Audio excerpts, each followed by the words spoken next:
할렐루야. 하나님의 은혜와 평강이 이 아침에도 여러분들과 함께하길 바랍니다. 오늘 우리에게 주시는 하나님 말씀은 사무엘상 3장 10절에서 21절까지의 말씀입니다. 여호와께서 임하여 서서 전과 같이 사무엘아 사무엘아 부르시는지라. 사무엘이 이르되 말씀하옵소서 주의 종이 듣겠나이다 하니 여호와께서 사무엘에게 이르시되 보라 내가 이스라엘 중에 한 일을 행하리니 그것을 듣는 자마다 두 귀가 울리리라. 내가 엘리의 집에 대하여 말한 것을 처음부터 끝까지 그날에 그에게 다 이루리라.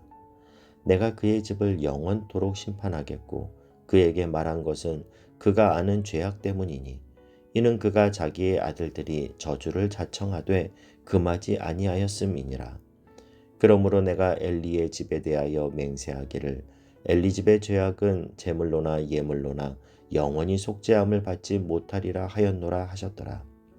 사무엘이 아침까지 누웠다가 여호와의 집의 문을 열었으나 그 이상을 엘리에게 알게 하기를 두려워하더니 엘리가 사무엘을 불러 이르되 내 아들 사무엘아 하니 그가 대답하되 내가 여기 있나이다 하니 그가 이르되 내게 무엇을 말씀하셨느냐 청하노니 내게 숨기지 말라. 내게 말씀하신 모든 것을 하나라도 숨기면 하나님이 내게 벌을 내리시고 또 내리시기를 원하노라 하는지라. 사무엘이 그것을 그에게 자세히 말하고 조금도 숨기지 아니하니 그가 이르되 이는 여호와이시니 선하신 대로 하실 것이니라 하니라. 사무엘이 자라매 여호와께서 그와 함께 계셔서 그의 말이 하나도 땅에 떨어지지 않게 하시니 단에서부터 브엘세바까지의 온 이스라엘이 사무엘은 여호와의 선지자로 세우심을 입은 줄을 알았더라. 여호와께서 실로에서 다시 나타나시되 여호와께서 실로에서 여호와의 말씀으로 사무엘에게 자기를 나타내시니라. 아멘. 어제 우리가 살펴본 바대로 어린 사무엘은 엘리의 조언을 받고 다시 자리에 누웠을 때 하나님의 음성이 다시금 그에게 들려옵니다. 10절 말씀을 보면요. 여호와께서 임하여 서서 전과 같이 사무엘아 사무엘아 부르시는지라. 사무엘이 이르되 말씀하옵소서 주의 종이 듣겠나이다 하니 하나님이 네 번째 사무엘을 부르실 때는 이전과는 조금은 다른 방식으로 찾아오셨는데요. 앞에 세 번은 하나님의 음성만 들렸는데 네 번째 찾아오셨을 때는 10절 첫 구절을 보면 여호와께서 임하여 서서 사무엘 앞에 하나님이 그분의 신적인 영광으로 나타나셨다라는 겁니다. 그 모습을 보며 사무엘은 자신을 부른 것이 정말로 엘리가 아니라 하나님이었음을 납득하게 되었습니다. 그리고 이어서 하나님의 음성은 그에게 다시 들려오는데요. 사무엘아 사무엘아. 하나님이 그의 이름을 부르시며 찾아오십니다. 여러분 출애굽기 33장 12절에 보면 모세를 만나실 때 하나님이 그에게 어떻게 말씀하셨는지를 알 수 있습니다.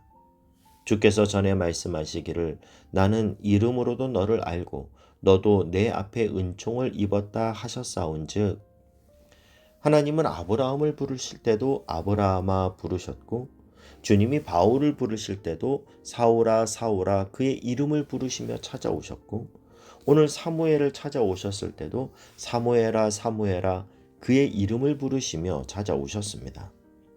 저는 이때 그의 이름을 부르시는 하나님의 음성이 사무엘에게 너무도 부드럽고 달콤하게 들렸을 거라고 생각합니다. 여러분, 이름은 그 사람의 존재 자체, 인격 자체를 상징합니다. 하나님은 저와 여러분의 이름을 아시고 우리의 이름을 부르시며 찾아오십니다. 누구야? 승호야. 여러분, 나의 이름을 아시는 하나님은 나의 기도 제목을 아시고 나의 고민을 아시고 나의 눈물을 아십니다. 왜냐하면 그분이 우리의 아버지시기 때문입니다. 오늘 내 이름을 부르시며 찾아와 주시는 아버지 하나님의 사랑의 음성이 이 아침 기도하는 가운데 여러분의 귓가에 여러분의 심령에 들려지는 은혜가 있기를 바랍니다. 주님이 나를 아신다라는 것만으로도 주님이 지금 나의 상황을 아시고 계신다라는 이 사실 하나만으로도 우리는 세상 어느 누구도 줄 수 없는 위로를 받게 됩니다. 그분이 나를 아시는구나. 하나님이 나를 기억하고 계시는구나. 오늘 여러분의 꿈결 속에 여러분의 이름을 부르며 찾아와 주시는 하나님의 음성을 듣고 그분을 만나는 은총이 꿈결같이 찾아오길 주님의 이름으로 축복합니다. 사무엘을 찾아오신 하나님은 엘리의 집에 관한 심판의 메시지를 전달해 주시는데요. 우리는 생각하기를 하나님이 사무엘에게 오신 것은 앞으로 사무엘이 얼마나 위대한 사람이 될 것인지, 또 어떤 사람이 되어야 하는지, 그리고 사무엘이 이스라엘에 얼마나 큰 축복이 될 것인지에 대해 말씀하시겠지, 이렇게 생각할 수 있는데, 사무엘이 받은 메시지는 진노의 메시지요, 슬픈 메시지였습니다. 11절에서 14절 말씀을 보면요. 여호와께서 사무엘에게 이르시되 보라 내가 이스라엘 중에 한 일을 행하리니 그것을 듣는 자마다 두 귀가 울리리라. 내가 엘리의 집에 대하여 말한 것을 처음부터 끝까지 그날에 그에게 다 이루리라. 내가 그의 집을 영원토록 심판하겠고 그에게 말한 것을 그가 아는 죄악 때문이니 이는 그가 자기의 아들들이 저주를 자청하되 금하지 아니하였음이라. 그러므로 내가 엘리의 집에 대하여 맹세하기를 엘리 집의 죄악은 제물로나 예물로나 영원히 속죄함을 받지 못하리라 하였노라 하셨더라. 하나님은 이미 2장 말미에서 무명의 하나님의 사람을 통해 엘리 집안에 대한 심판을 선언하셨습니다. 그런데 그 말씀을 여기서 사무엘을 통해서 다시 확증하고 계신다는 이 사실은 엘리가 그 하나님의 경고의 말씀을 귀담아 듣지 않고 흘려보냈음을 알 수 있습니다. 여러분, 엘리는 하나님의 경고의 말씀에 무감할 정도로 영적으로 둔감해 있었지만 그럼에도 어제 우리가 살펴본 바와 같이 그는 어린 사무엘에게 하나님의 음성이 들릴 때 어떻게 행동해야 하는지를 가르쳐 주었죠. 여러분, 이 두 가지가 매치가 잘 되십니까? 영적으로 무감한데 다른 이에게 영적인 조언을 한다. 이게 가능한 일일까요? 정답은 가능하다입니다. 엘리의 영은 죽은 상태였지만 그럼에도 그는 다른 사람을 지도하는 그 기능은 살아 있었습니다. 그래서 사무엘에게 정확하게 지도해 줄 수 있었던 거죠. 그러나 불행하게도 그것을 자기 자신에게는 적용하지 못했습니다.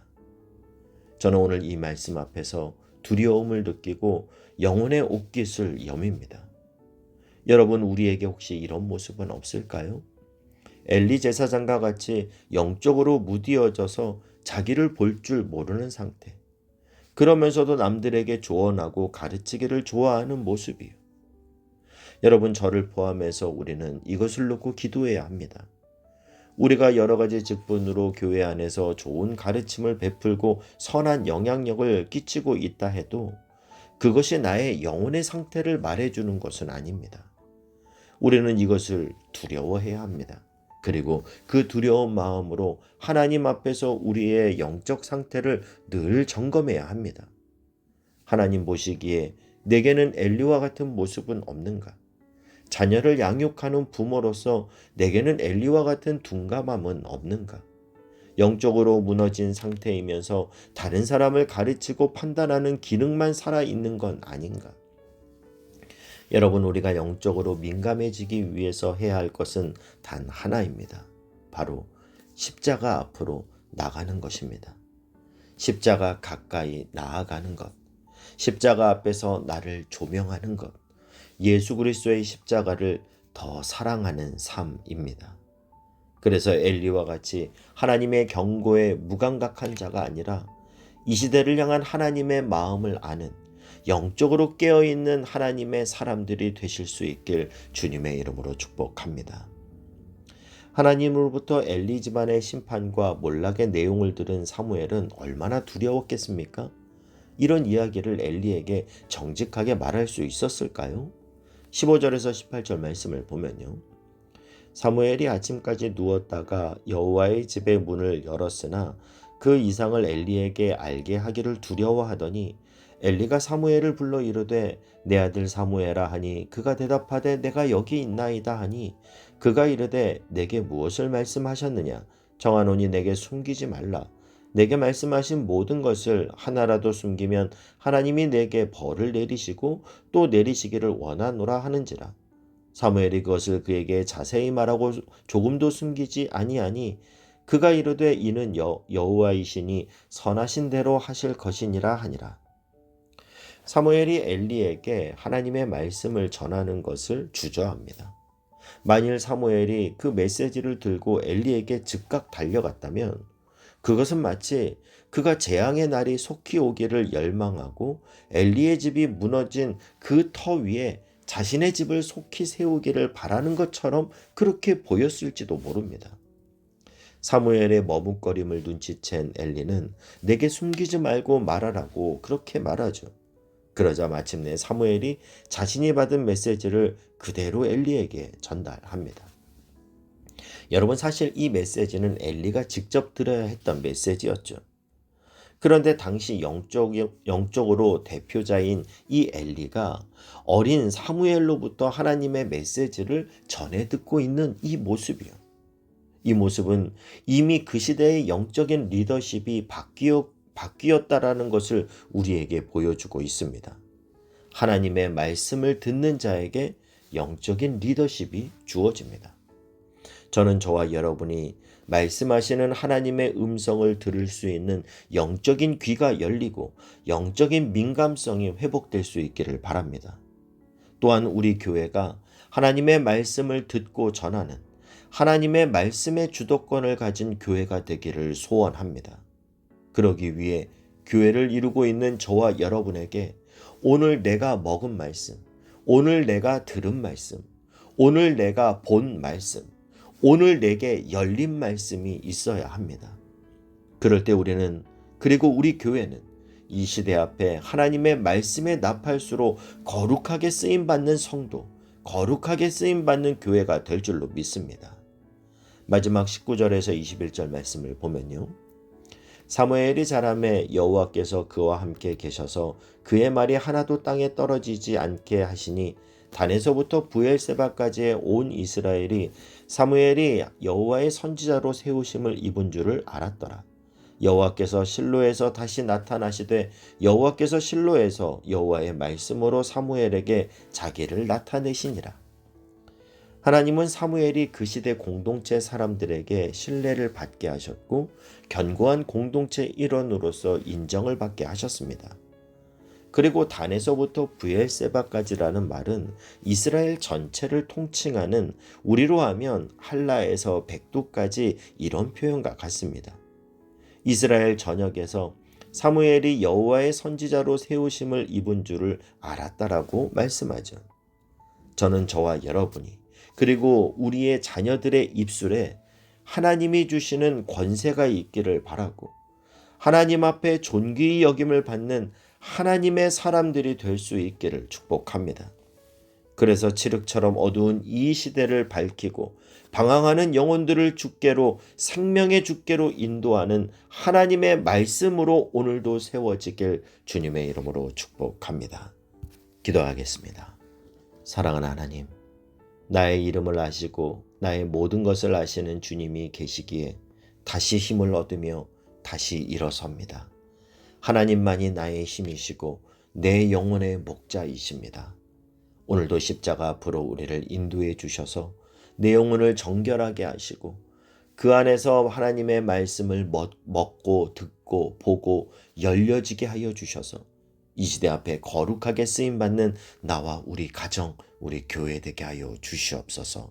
예수님의 이름으로 기도하옵나이다. 아멘.